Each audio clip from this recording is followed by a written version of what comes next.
네, 이류연구 TV 오신 여러분 환영합니다. 6월 셋째 주 KBL 루멘팩트 2부 여전히 우리 아요 김영현 기자와 함께 하도록 하겠습니다. 자, 1부 순서 녹화를 마치셨는데 좀 어떠셨나요? 저는 역시 동혁 선배 옆자리가 편하다. 네, 그런 생각이 들었습니다. 우리 열심히 하세요. 네. 아, 정말? 사실 많이 열심히 하고 있고 저도 제일 옆에서 좀 많이 보고 있는 것 같은데 여러분들을 만족시키기 위해 그리고 동혁 선배를 또 동혁 선배가 생각하시는 부분 맞추기 위해서 많은 노력을 하고 있다. 날 평가하지 마. 잘한다. 날 평가하지 말라고. 여러분들도 시간 좀 기다려주시면 차츰 나아지실 거예요. 뼈를 때리시네요. 네, 제가 보기엔 아마 동혁 선배가 좀 스트레스를 또 많이 받고 계시지 않을까. 제가 어떻게 하루아침에 동혁 선배와 이제 비슷한 수준으로 합니까? 제가 노력을 해야죠, 진짜. 저도 노력을 했어요, 저도. 많은 노력을 했다. 네, 자, 됐고요. 자, 고객 후선 정책에 의해서 자, 우리 그 댓글 후선 정책에 의해서 댓글 먼저 확인하고 한번 가보도록 하겠습니다. 좀 읽어주실까요? 네, 윌리엄스 영입 맞추셨네요. 전자랜드 팬으로서 구단 매각 가능성은 1도 없나요? 박창희님께서 물어봐 주셨습니다. 전자랜드가 이제 20억 있고, 근데 지금 저도 이제 그 부분에서 좀 많이 취재를 좀 하고 있는데 나중에 때가 되면 저희가 한번 그 정밀 분석을 한번 해보도록 하겠습니다. 지금은 좀 시기가 아닌 것 같아요. 네, 염롱롱님께서 이관희 선수가 오면 편집하기 힘들 거예요. 준비를 별로 안 해서 올 거고 뇌를 안 거치고 그대로 내뱉는 매력 발산 편집 힘들 거. 상당히 저는 그냥 있는 대로 읽었는데 상당히 저도 읽으면서 놀랐네요. 저희 고객님들의 레벨이 이 정도입니다. 이관희 선수 긴장하세요. 네, 깜짝 놀랐어요. 무서워. 네. 근데 저 편집 힘들 거예요 그랬는데 우리 제작진 편집을 잘 안 합니다. 그렇죠. 근데 약간 팩트 체크를 하자면 이관희 선수는 거의 장부를 들고 옵니다. 그쵸. 본인이 유튜브에 준비를 엄청 하고 장부에 메모가 다 돼 있어요. 네. 아니 농구 선수가 농구를 해야지. 농구 선수가 농구를 해야지. 무슨 이만큼 들고 와. 근데 그 메모장 안에 농구 얘기도 있습니다. 농구 얘기도. 네. 메모하는 습관이 네네. 있어서. 이미남님께서 각 구단 훈련장 가서 생생한 영상 찍어주세요. 급습하시고 인터뷰까지 해주신 완전 조회수 폭발. 이건 죄송한데 그 이민아님 생각이시죠? 조회수가 폭발하지는 않을 겁니다. 예. 지금 많이 이제 네이버나 이런 데서 많이 하고 있어요. 네. 그쵸. 조회수 별로 안 나오더라고. 맞아요. 네. 저희는 그냥 하던 거 하겠습니다. 그러나 이민아님이 한 번 더 해주시면 한번 해보도록 할게요. 네. 침대래. 선배 약간 동대래 느낌이시네요. 네. 네, 이경빈님께서 삼성 입장에서 용병 빅빅으로 간다는 소리 나오는데 미드레인지 점퍼와 3점 쏠 포워드는 있나? 이동환 기자 어떻게 생각하세요? 요 지적. 미드레인지와 그러니까 어쨌든 삼성은 이 옵션으로 이제 그런 선수들을 분명히 리스트를 아니 그러니까 국내 선수에 그런 선수들이 있나? 국내 선수 차라리 중에 그냥 빅빅 가지 말고 스몰이나 빅 미들로 가가지고 그런 선수들 영입하는 게 낫지 않냐? 뭐 이런 얘기죠. 예. 근데 저는 그거 맞는 말씀인 것 같아요. 그러니까 삼성 지금 이제 김동 선수 잔류를 했고 뭐 그런 상황이지만은 지금 현재 좀 뭐랄까 스코어러 타입의 선수가 없잖아요 이쪽에. 그러니까 김동욱은 사실은 뭐 아까 김혜영 기자도 좀 언급을 했지만은 경기 운영에 좀 더 특화가 된 타입이고, 그러니까 임동섭 선수가 있긴 한데 이 선수가 사실 지난 시즌에 부상 여파로 폼이 너무 좋지 않았습니다. 네. 그러니까 이 선수가 부활하면 사실 상황이 굉장히 많이 달라져요. 근데 만약에 지난 시즌과 비슷한 모습이거나 좀 지지부진하다면은 삼성 입장에서는 어쩔 수 없이라도 좀 이제 고민을 많이 하고 이 옵션 외국 선수를 그런 타입으로 영입할 수 있는 여지가 분명히 있는 거죠. 예. 그러니까 이제 빅빅으로 가면 손실을 좀 더 최소화할 수 있다라고 코칭 스태프가 판단을 한 거죠. 그러니까 이제 물론 이제 빅 스코어를 가서 하는 부분도 좋겠지만 그건 이제 지난 시즌에 실험을 해봤고 그 3번 자리나 이 부분에서의 어떤 메울 수 있는 가능성, 그러면서 빅으로 갈 가능성하고 아니면은 빅이 없는 상태에서 3, 4번의 어떤 외국인 선수를 쓸 때 어떤 그 플러스 마이너스 요걸 봤을 때는 빅으로 가는 게 좀 더 낫겠다라고 판단을 한 것 같아요. 네. 코칭 스태프가. 네. 그리고 김수연님께서 류동혁 기자님 여자 연예인 김숙 씨 닮은 것 같아요. 저는 그 이륜농구의 조영남입니다. 여기는 정원관이고요. 여기 자이언 윌리엄슨도 있고요. 이승현도 있고요. 왜 저한테 화살을 돌리세요? 네, 일단 이승현 선수의 생각도 한번 들어봐야죠. 혹시 기분 나쁠 수도 있습니다. 이승현 그렇죠. 선수가. 네. 제가 저만 한번 물어볼게요. 이승현 선수 만나서. 네네. 저희 둘이 닮았다고 하는데 어떻게 생각하느냐. 이승현 선수 힘 센데. 좀 무섭긴 해요. 근데 이승현 선수가 되게 착하고 말도 진짜 잘하는 선수거든요. 우리 또 우리 김영희 기자 항상 얘기하지만 문재인 대통령 닮았습니다. 여러분 저의 정권입니다. 예전에 김재동 닮았다는 얘기도 많이 들어봤고 그래가지고 그렇게 뭐 큰 네. 그건 없어요. 그건 아, 없고 근데 아 이미지가 좀 닮았을 수 있어요. 좀 세 보이잖아. 근데 저도 좀 세 보이니까. 아니요 말투에서 말씀하시는 걸 수도 말투 있겠네요. 그런 네. 네. 왜냐면 김숙 씨 눈이 크시니까 진짜. 그 넘어가면 안 돼요? 또 네. 모상훈님께서 네. 김승기, 문경은, 조성원, 감독, 농구 스타일 이렇게 말씀해주셨는데 물어보신 건가요? 질문을 하신 네, 건가요?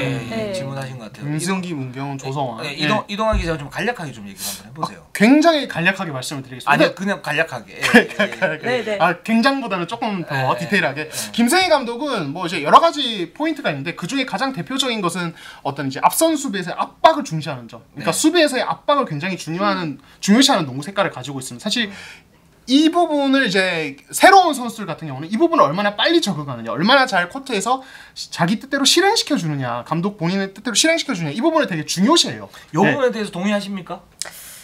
김승기 감독님 농구는 저는 자극적이다. 자극적이다. 상당히 자극적이다. 이런 네. 멘트가 얼마나 좋아. 이런 상징적인 거 저도 할 수 있습니다. 어, 벌떼 농구 뭐 이런 거 할 수 있어요, 저도. 약하잖아요. 일단은 뭐 맞아. 선수들과 밀당 잘하시고 그 다음에 선수들을 최대한 끌어내려고 그런 어떤 선수들을 잘 건드리시고 그런 부분 그리고 농구 스타일 자체는 상당히 저는 스타일 확고하다. 예. 그렇게 압박 수비 뭐 트랜지션 굉장히 좀 능하신 것 같고 젊은 감독 치고는 스타일이 너무 확고하신 것 같아요. 네. 그러면 잠깐만. 그럼 네네. 여기서 김영희 기자 그러면 조성원 감독님의 스타일. 네. 자.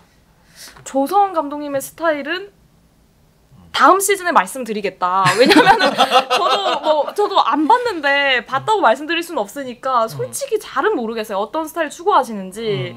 근데 일단 뭐 조성민 선수한테 좀 많은 애정을 드러내시는 거 보면 조금 본인이 하셨던 농구를 버릴 수는 없거든요. 그렇죠. 이제 이상민 감독님도 그렇고 본인들이 좋아하셨던 농구 그런 걸 버릴 수는 없기 때문에 상당히 좀 공격적인 농구가 예상이 된다 저는. 아까 네. 조금 전에 이동환 기자한테 좀 이게 너저분하다 뭐 이렇게 네네. 얘기했는데 네. 여기도 기네. 자, 짧게 하면. 네네. 짧게 하면은 네. 모르겠습니다 사실.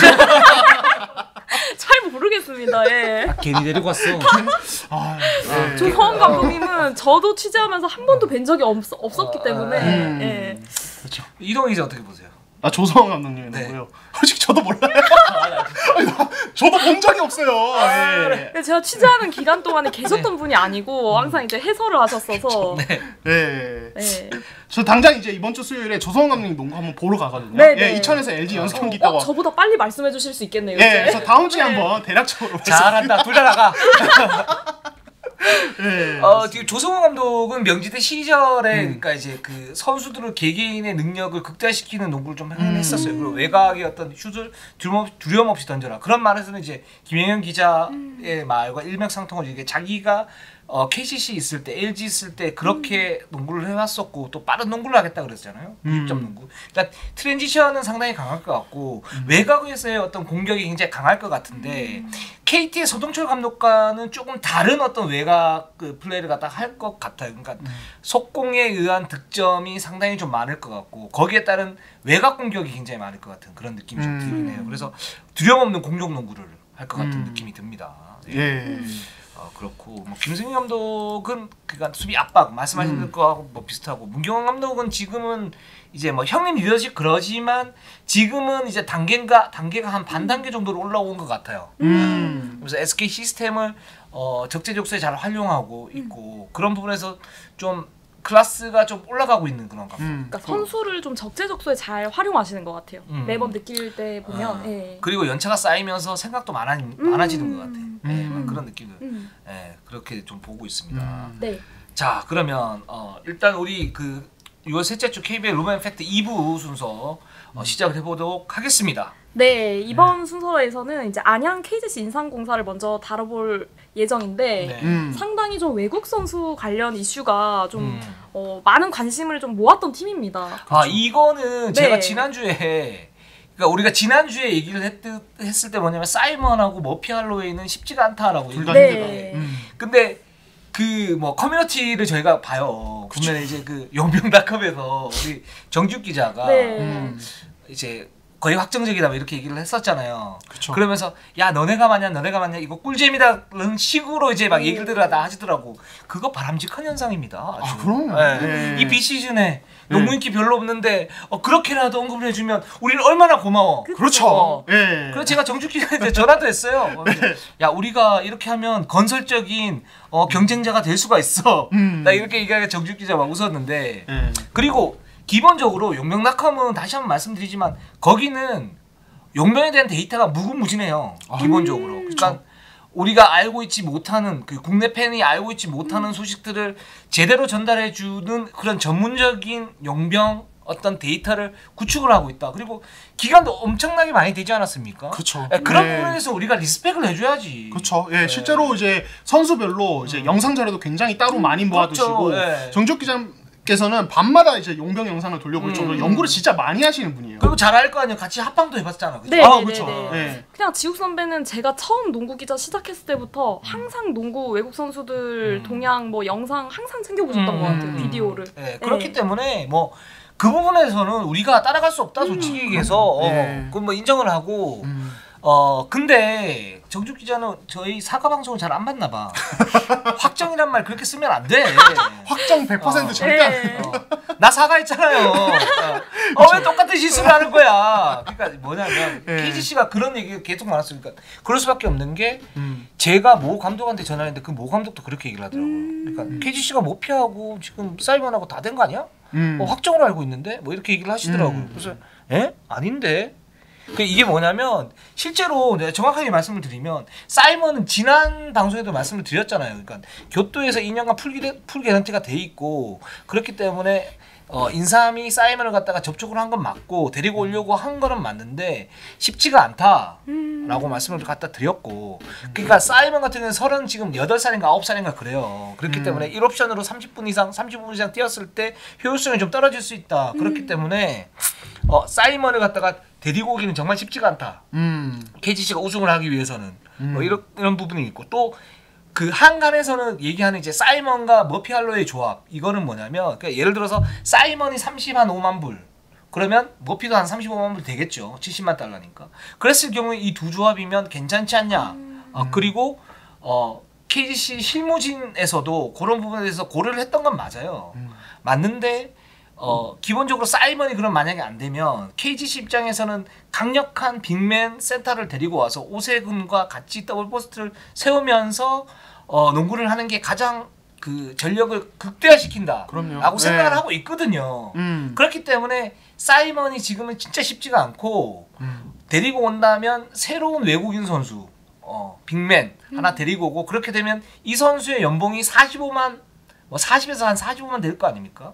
그랬을 경우에는 머피 할로웨이가 예를 들어서 미네라스처럼 정말 어떤 그 외국인 인스트럭터하고 연결을 해서 KGC와 단독으로 어떤 그 랜선 통화를 해서 나는 정말 인삼 농구가 좋아 이렇게 하지 않는 한 그래서 25만 정도로 받지 않는 한 머피는 올 수가 없다. 둘은 같이 가는 거죠 무조건. 네, 사이먼과 머피는. 그러니까 머피가 그렇게 그 연봉을 25만 이하로 떨어뜨리면 다른 구단도 아마 접촉을 할 거고 그런 경우에 이 옵션은 좋은 선수죠. 근데 지금 1옵션에서는 쉽지가 않고 그래서 KGC 인삼공사 같은 경우는 사이먼과 머피의 어떤 조합은 나오기가 쉽지가 않다. 또 이렇게 말씀을 갖다 좀 드리고 싶어요. 네, 그러면 이렇게 다음 팀으로 넘어가 보겠습니다. 네. 다음은 전주 KCC 이지스인데 지난 시즌에 이 선수가 상당히 정말 뭐 괄목적인 성장을 보였죠. 송교창 선수인데 다가오는 시즌은 좀 더 비중이 더 늘어날 수 있다. 이렇게 보여지네요. 그러니까 지난 시즌에 네. 송교창 선수가 뭐 이제 득점 1위 차지했었죠. 네. 예, 득점 1위 차지하면서 뭐 리그 손꼽히는 스코어를 거듭났었는데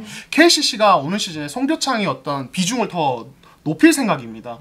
이제 그 대안 중에 하나가 2대2 게임의 빈도를 높이는 것. 그러니까 송교창 선수가 사실 지난 시즌에 정말 뛰어난 모습 보여주긴 했는데 상당수 사실은 아이솔레이션 공격이었거든요. 근데 올 시즌에는 어떤 빅맨들과의 특히 라거나와의 어떤 연계 플레이 이런 것들을 늘린다고 합니다. 그러니까 이게 사실 지난 시즌에도 정말 잠깐 아까 저희가 그 이제 양홍석 선수나 최준영 선수 뭐 잠깐 포인트 가드 기용하는 거 얘기했었는데 전창희 감독이 이 송교창 선수를 보름반 좀 시키고 볼 배급시키는 포인트 가드 역할을 잠깐 맡긴 적이 있어요. 예, 그러니까 실험을 해본 적이 있어요. 예, 근데 그때부터 이미 전찬희 감독이 이 송교창이라는 선수가 가진 잠재력에 대해서 꽤 주목을 하고 있었는데 올 시즌에는 아예 뭐 2대2 게임 한번 해봐라 이렇게 이제 좀 역할을 부여하는 거고 송교창 본인도 이 부분에 대한 의지나 어떤 도전 정신이 좀 있다고 해요. 그래서 오늘 시즌에는 아마도 송교창과 라거나의 2대2 게임이 꽤 많이 나올 것 같다 이렇게 좀 말씀을 드리고 싶고 근데 이제 이렇게 되면 같이 따라오는 의문이 있죠. 원래 이정현이라는 터줏대감이 있잖아요.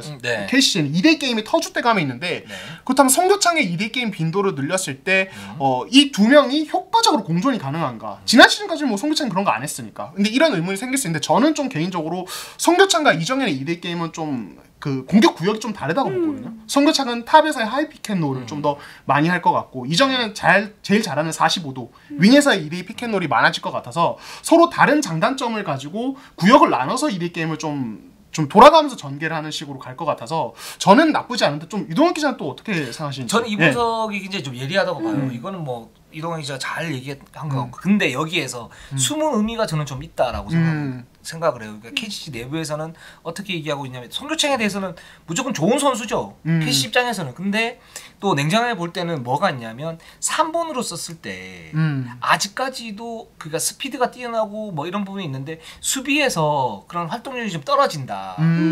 그리고 그게 뭐냐면 실제 경기에서도 KCC의 좋지 않은 흐름에 일조를 한 부분이 있다. 그래서 그 약점을 고쳐야 된다.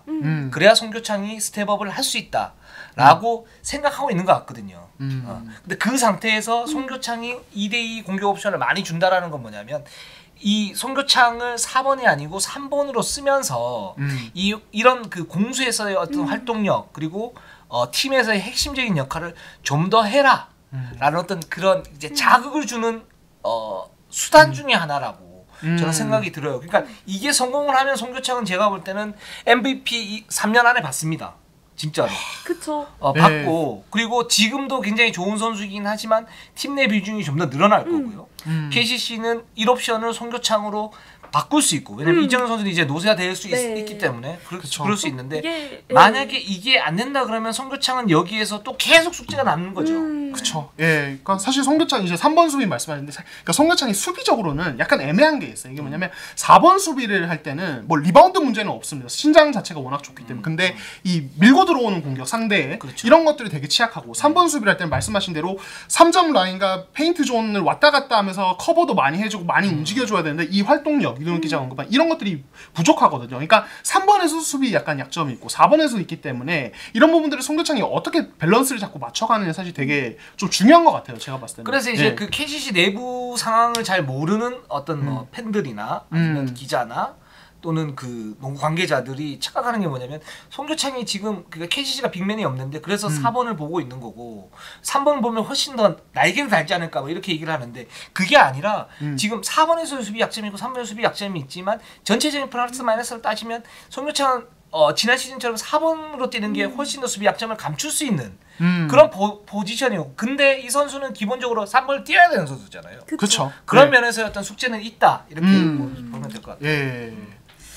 네, 그리고 라거나 선수가 이제 팀 훈련에 합류를 지금 했나요? 아직 안 했나요? 아직은 합류를 못한 네. 상태이고 지금 뭐 KCC는 뭐 제가 지난주에도 뭐 전달해 드리긴 했었는데 되게 여유롭게 보자는 입장이에요. 네, 그러니까 사실 뭐 시즌 개막하려면 아직 4달이나 남아있기 때문에 이런 부분에서 라거나를 뭐 조급하게 팀 훈련에 합류시켜서 몸을 빨리 끌어올리게 할 이유도 없고 그리고 KCC는 사실 지난 시즌에도 이미 그렇게 했지만 지난해 여름에도 연습 경기를 굉장히 늦게 했습니다. 예, 그러니까 최대한 몸을 이제 그 활동량 많은 그 농구를 할 수 있도록 몸을 최대한 만든 다음에 연습 경기하고 전술 맞추는 팀이거든요. 그런 부분에서 좀 라거나 같은 경우는 좀 여유 있게 합류하게 되는 그런 상황이 펼쳐지지 않을까 싶습니다. 예. 네, 다음 팀은 울산 현대 모비스인데요.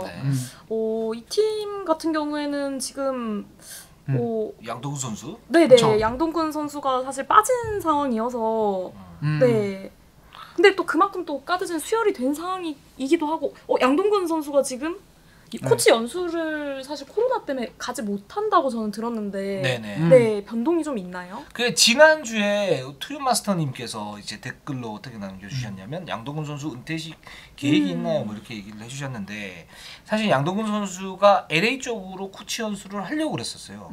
거기에 이제 김효범 그 지리그 코치 지금 예. 지리그 코치로 있거든요. 김효범 코치가 링크가 돼 있고 그런 상태에서 이제 연수를 갔다 와서 다시 오피스에서 코칭 스태프 하는 걸로 이렇게 하려고 그 계획을 잡아놨는데 지금 코로나 때문에 사실 좀 이게 좀 쉽지가 않다. 그래서 일정이 지금 좀 불투명하다라는 생각이 있고 또 그 현대모비스 내부에서는 다음 시즌 개막전 할 때 양동근 선수 은퇴식을 하고 그 다음에 양동근 선수가 미국 유학 가는 게 어떠냐 이런 식으로 잡아놓고 있기는 한데 이 부분이 실행이 될지 안 될지는 아직 변수가 많은 그런 상황이다 이렇게 얘기를 갖다 하고 있습니다. 네, 그리고 또 많은 팬분들이 궁금해하시는 게 사실 이종현 선수를 트레이드를 하는 게 아니냐 이런 의문을 많이 가지시던데 그 부분은 좀 어떤가요? 지금 일요연구에서 저희가 지지난주에 유작 감독님 멘트를 갖다가 얘기를 하면서 이종현 선수는 일단은 끝까지 간다. 단 테스트를 해봐야 된다라고 그때 말씀을 드리지 않았습니까? 근데 이제 저는 이제 그 말 자체는 안 믿어요. 솔직히 말하면. 왜냐하면 거기에서 뭔가 이제 디테일한 작업들이 있어야 그 부분에 대해서 농구가 생기면서 믿을 수 있는 거잖아요. 근데 지금 현대모비스는 실제적으로 그런 디테일한 작업을 하고 있다. 그러니까 이종현 선수가 지금 문제가 뭐냐면 오른쪽 무릎 수술을 했고 다시 한번 또 다쳤고 그렇기 때문에 왼쪽 오른쪽과 불균형이 생기지 않습니까? 그런 상태에서 이제 그 오른쪽 그 발의 어떤 근력 이런 부분을 갖다가 올려야 되는데 그 부분을 조동현 코치가 전담을 해서 이종현 선수한테 단계별로 어떤 숙제를 갖다 내주고 있다고 얘기를 하고 있어요. 일단 왼쪽 오른쪽 근력을 맞춰라. 그래야 부상이 없어진다. 최소화할 수 있다. 그리고 지금 현대모비스에서는 내부적으로 이제 체지방을 몇 % 정도 떨어뜨릴 경우에 훈련을 합류할 수 있는 그런 이제 숙제를 주고 있는데 이종현 선수한테도 그런 이제 숙제를 갖다 주고 있어요. 그리고 이종현 선수가 지금 그런 체지방 떨어뜨리는 거에서는 거의 근접을 했고 그래서 아마 다음 주나 다음 주 정도가 되면 팀 훈련에 정상적으로 합류를 하면서 훈련을 하지 않을까라는 지금 얘기를 하고 있는데 즉 조동현 코치가 전담을 해서 이종현 선수 몸 상태를 끌어올리고 있다라는 거는 기본적으로 뭐 트레이드 가능성이 그렇게 많지는 않다라는 걸 시사하는 거죠. 네, 그렇게 보면 될 것 같습니다. 네, 다음은 서울 SK 나이츠입니다. 이 팀은 또 에이스 김선영 선수가 또 최근에 어떻게 또 몸 관리를 하고 있는지도 궁금하네요. 근데 저는 여기에서 김영현 기자한테 한번 묻고 싶어요. 네네. 김선영 선수와 원희 선수가 2대1을 할 때 그리고 김선영 선수와 미네라스 선수가 2대1을 할 때 어떤 좀 차이점이 좀 있을까? 원희 선수보다는 미네라스 선수가 활동 반경이 좀 더 넓잖아요. 그렇죠. 거리도 미네라스 선수는 사실 데리고 올 때는 3점의 최대 강점이 있는 선수라고 했는데 뭐 삼성에서는 전천후 에이스가 필요했기 때문에 좀 골밑에서 주로 좀 많이 그 천기범 선수랑 호흡을 많이 맞추는 모습이 나왔는데 저는 김선영 선수랑 미네라스는 옵션이 정말 다양해질 수 있다. 왜냐하면 김선영 선수가 돌파를 했을 때 미네라스가 이제 그 공간 김선영 선수가 돌파를 했을 때 원희 선수는 그 공간을 지키고 있는 선수지만 미네라스 선수는 외곽으로 나와줄 수 있거든요. 그런 옵션도 생각을 할 수 있고 그리고 이제 미네라스 선수가 속공에도 능하고 그러니까 원희 선수는 조금 페인트 존에서의 성공률이 좀 높은 선수이기 때문에 저는 김선영이 좀 더 살아날 수 있을 것 같아요. 네, 좀 더 김선영이 활개를 치고 다닐 수 있다. 우리가 잘 데리고 왔어. 역시 달라요. 자, 이동은 이제 여기에서 어떤 부분이 다르고 어떤 부분을 갖다 더 붙여주고 동의하십니까? 근데 이제 김혜연 기자의 설명 저도 굉장히 동의를 하고, 그러니까 일단 동선 자체를 다르게 가져가기 때문에 2대2 게임을 할 때 스크리너로서 이 부분의 차이가 그러니까 볼핸들러인 김선영에도 영향을 미칠 수 있다는 점 저 완전히 공감을 하고, 그리고 이제 그러니까 그런 것도 있나요? 상대 수비의 대응 자체도 달라요. 그렇기 때문에 이게 뭐냐면 원희 같은 경우는 워낙 큰 몸을 가지고 힘이 좋고 밀고 들어가는 공격이 진짜 위력적이잖아요. 그런 상황에서 이제 플로터성 훅슛도 잘 넣기 때문에 상대 수비가 사실은 스위치 수비 자체를 좀 자제하거나 스위치를 한 다음에 어떤 트랩 수비 같은 거 되게 많이 시도하는 편이에요. 스위치를 하게 되더라도. 근데 미네라스 같은 경우는 아무튼 이제 3점 슛 능력이 있기 때문에 공간을 주지 않기 위해서 바로 스위치를 한 다음에 그다음에 뭐 어떻게 그다음 해결책을 모색하는 식의 어떤 대응이 좀 많은 편이거든요. 원이랑 비교했을 때. 그렇기 때문에 김선영이 2대2 게임을 할 때 이 둘과 목적 자체도 달라질 거예요. 그러니까 원희와 2대2 게임을 할 때는 원희가 최대한 그 이제 미드레인지부터 골밑까지 이어지는 그 자신의 주된 공격 동선을 효율적으로 가져갈 수 있게 지난 시즌처럼 어떤 그런 부분 살려줄 수 있게 좀 2대1을 전개할 것이고 미네라스 같은 경우는 사실 삼성이 지난 시즌에 활용할 때 그런 부분이 있었어요. 이 2대 게임으로 바로 득점 안 해야 돼. 그냥 스위치만 하게 만들어 버리자. 이런 의도도 있었거든요. 워낙 수시 좋기 예, 때문에. 그러니까 그 이제 상대가 스위치를 하면은 미네라스가 3점 라인 밖에서 바로 패스를 받아서 뭐 아이솔레이션을 하기도 하고, 혹은 미네라스가 볼을 다른 선수에게 넘겨주고 그냥 몸으로 밀고 들어가면서 페인트존 한가운데서 받아서 바로 득점을 올리기도 했습니다. 이 두 가지 루트로 갔는데, 그래서 김선영이 그런 부분에서 아마 디테일을 좀 다르게 가져갈 것 같긴 해요. 본인도 좀 다르게 갈 거라고 이야기를 하더라고요, 물어보니까. 그래서 그 점은 김선영이 좀 연구를 많이 하고 있다고 하니까 좀 궁금해지는 대목이긴 하죠. 근데 예. 저는 또 하나 얘기하고 싶은 거는 미네라스 선수는 사실 체력이 약한 선수거든요. 맞아요. 그래서 이상민 감독님이 계속해서 이 얘기를 했고, 본인이 유럽 선수랑 뛰었을 때는 유럽 선수들 체력이 상당히 좋았는데 미네라스 선수는 좀 다른 것 같다고 하셨고, 실제로 기록적으로도 항상 매 경기 점수는 득점을 많이 합니다. 근데 1쿼터부터 한 3쿼터까지랑 4쿼터 결정적인 승부처에서랑 그 임팩트가 달라요. 맞아요. 미네라스 개인의 문제도 있고, 삼성 같은 경우에는 미네라스의 그 공격 의존도가 상당히 높은 팀이었고, 본인이 공격에 부담이 많이 되는 상황이기 때문에 의존도가 이제 책임이 막중한 상황이기 때문에 미네라스가 승부처에서 에이스롤을 좀 많이 해줬다고 생각이 안 들거든요, 저는. 네네. 네, 체력적인 부분 때문에. 맞아요.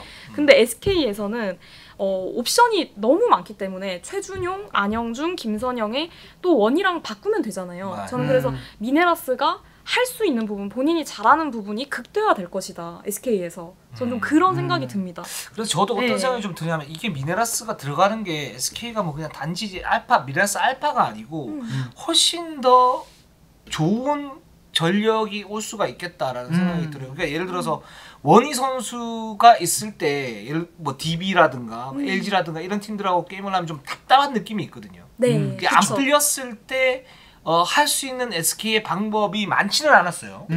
근데 지금 미네라스가 만약에 들어가게 되면 거기에서 뭐 DB의 외국인 옵션, 이 옵션이 나온다. 그리고 LG의 뭐 이 옵션이 나온다. 또는 뭐 모비스도 마찬가지고요. 나온다 이랬을 때는 이 SK의 공격 루트가 상당히 다양해지면서 미네라스 자체가 골 결정력이 있고, 또 여기 김선영의 어떤 그 활동 공간 자체가 스페이싱이 굉장히 넓어지기 때문에, 그리고 또 하나는 뭐냐면, 그렇게 되면 최준영, 뭐 안영준, 뭐 이런 선수, 김민수 이런 선수 뛸 거 아닙니까? 그러면 이 네 선수가 비슷해지면 미스매치 공략이 가능해요. 그렇죠. 네. 그런 이제 승부처에서 한 2점, 3점 이렇게 툭툭 넣는 게 굉장히 크거든요. 그쵸. 네. 그리고 SK는 매 시즌 사실 외곽슛 때문에 걱정을 많이 했고, 그렇지. 정말 외곽슛이 안 터져버리게 되면 공간 자체가 이 빅 라인업으로 갔을 때 공간 자체가 너무 좁아져서 답답한 경기력이 나왔는데, 그 부분을 이제 미네라스 선수가 많이 해소를 해줄 수 있다. 네. 네, 그렇게 테리코 화이트가 해줬듯이. 맞아요. 네. 미네라스도 네. 그런 부분에서는 가능한 선수니까. 충분히 가능한 선수니까. 예, 그렇죠. 저는 팀과 선수 모두 궁합이 잘 맞았다고 봅니다. 예. 그러니까 이제 뭐 김영 기자 미네라스 체력 문제 정말 잘 설명해 주셨는데, 네. 저는 이제 그런 문제가 일어났던 게, 뭐 미네라스 본인의 체력도 이슈겠지만은 또 하나는 미네라스에게 삼성이 좀 빅맨 수비 그쵸? 이런 것들을 요구를 맞아요. 하면서 체력적으로 되게 좀 힘들 수밖에 없는 상황이었다는 점을 저는 좀 고려를 하고 싶거든요. 그러니까 SK에서는 사실은 원래 헤인즈 같은 경우도 문경 감독이 3번으로 쓰겠다 이런 이야기들을 했었어요. 그러니까 미네라스 같은 경우는 사실 헤인즈보다 더 거기에 어울리는 선수고, 물론 수비 문제는 좀 따라오겠지만, 그렇기 때문에 아마 미네라스는 제가 생각하기에는 SK에서는 상대적으로 체력 문제를 좀 덜 겪을 수밖에 없다. 뭐 원희가 있기 때문이기도 하지만 그런 포지션상의 문제 때문에 그런 부분이 있고, 사실 SK가 지난 시즌에 좀 업앤다운 있는 시기가 있었잖아요. 그때 가장 큰 문제가 됐던 게, 이제 유동현 기자가 뭐 원희 있을 때 그 답답함 이런 얘기하셨는데, 그걸 좀 다르게 보면은 사실은 외곽슛이 왔다리 갔다리 해요. 이게 최준영 선수가 지난 시즌 3점슛 부분에 성장을 많이 해줬지만은 그래도 불구하고 좀 안정적이라고 보기는 힘들거든요. 전문 예. 슈터는 없는 팀이죠. 그렇죠. 원래 사실 변기훈 선수가 이런 역할을 좀 해줬었는데, 변기훈 선수가 최근 몇 년 동안 좀 폼이 좀 떨어지면서 그것들을 못 해주면서 SK가 그게 약점이 됐는데, 미네라스는 그걸 완전히 해결해 줄 수 있는 선수이기 때문에 역시 또 시너지 효과가 네. 기대된다. 이렇게 말씀을 드리고 싶네요. 네, 그렇습니다. 네, 다음 팀으로 가보겠습니다. 부산 KT 소닉붐인데 외국인 선수를 이제 1옵션보다 2옵션을 먼저 선발을 했습니다. 예, 네. 그렇죠. 존 이그분우 네. 이급 선수를 네. 계약을 했죠. 예, 그러니까 2m 8cm, 뭐 이제 NBA에서는 뭐 이제 2m 11cm까지 표기가 되는 그런 선수이고, 굉장히 힘이 좋고 운동력이 좋고 사이즈도 되는 젊은 빅맨이에요. 예, 젊은 빅맨이고, 그러니까 뭐 그런 의문이 들 수 있죠. 그러니까 지금 이제 KT는 사실은 원래는 1옵션 외국 선수를 계약을 이제 다른 선수 알아보고 있다 이런 얘기가 되게 많이 나왔었는데 백업으로 보이는 선수를 왜 먼저 계약했느냐. 사실 이런 이슈가 있을 수 있는데 KT 쪽에서 생각하는 바는 이렇습니다. 그러니까 사실 5번, 4번 다 보고 있었어요. KT는 두 명을 영입하기 위해서. 그런 상황에서 이그분우와 접촉했을 때 서로 조건이 바로 잘 맞은 그런 상황이었다고 해요. 서로 협상 당시에. 그래서 일단은 기존에 찾고 있던 어떤 뭐 다른 4번의 스코어러 타입을 일단 잠깐 두고 이그분을 일단 빨리 계약을 한 상태이고 이제 남은 한 자리를 이제 1대1 공격력이 좋은 스코어러 타입으로 찾고 있다. 이렇게 좀 보고 있어요. 예. 이 선수가 그 작년 G리그 롱아일랜드 네츠에서 뛰었고 평균 한 10.3득점, 7.4리바운드. 그러니까 블록슛이 되게 좋은 선수예요. 그러니까 가로 세로 수비가 다 되는 그런 선수인데 저는 이 선수 이제 가장 큰 약점이 슛이 없다라는 거. 그러니까 그 미드 점퍼라든가 석점이 없다라는 부분이 슛이 약점이거든요.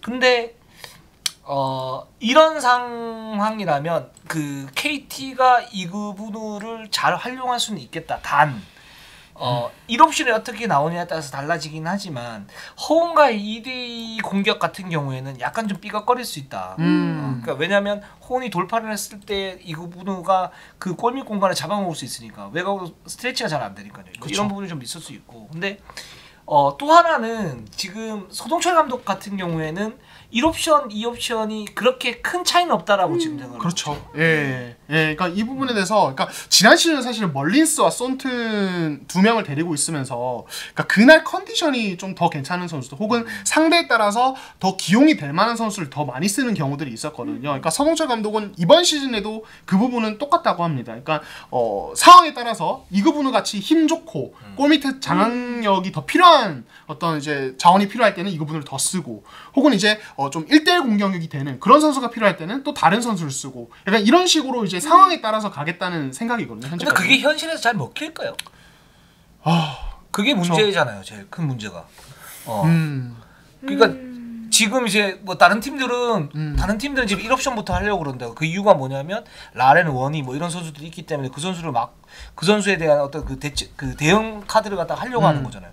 근데 KT는 다르게 생각하는 게 작년에 멀린스, 그 손튼 이런 조합을 해서 어느 정도 재미를 보긴 했는데 과연 그게 이번에 먹힐까?